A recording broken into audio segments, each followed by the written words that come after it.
Because I try to run this each Monday, this is going to be my final view from the porch for 2020, a year that just about all of us would be glad to see in the rearview mirror. To me, the most notable thing for which this year will be remembered, sadly, is the death of well over 300,000 of our fellow Americans due to a virus outbreak. If this thing has not yet hit close to home for you, it's probably easy to look at that toll as a number just too big to comprehend. But if you consider that each of those 300,000 plus victims of this scourge was a mom, a dad, a grandmother, a grandfather, an aunt, an uncle, or some other beloved family member, then it becomes a whole lot more personal. Think about your family. Consider what it would be like if somebody among those folks was struck down by this virus. And sadly, for a few people out there, that has been the case.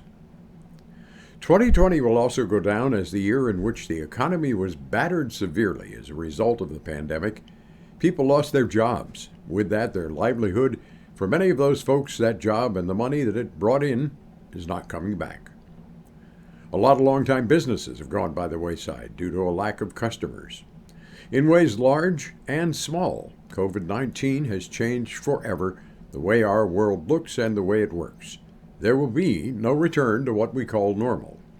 There will be only a new normal, and we still don't know exactly what form that's going to take. The other biggie for 2020, of course, has to be the presidential election, the repudiation of Donald Trump by a majority of American voters, and the tenacious belief of his supporters that the whole thing was rigged just because their guy lost. Sorry, folks. In our system of government, it doesn't work that way. You're going to have to find some way to endure the outcome. And by the way, if you need some help with that, try an honest conversation with any of us who opposed Trump as president in the first place, because we've had 4 years of enduring him in the White House, and we'd be willing to talk to you about how we managed to survive that. There have been many other trials and tribulations of both the large and the small in the year that will end soon. But you know what? Those of us who are still shuffling around have made it through.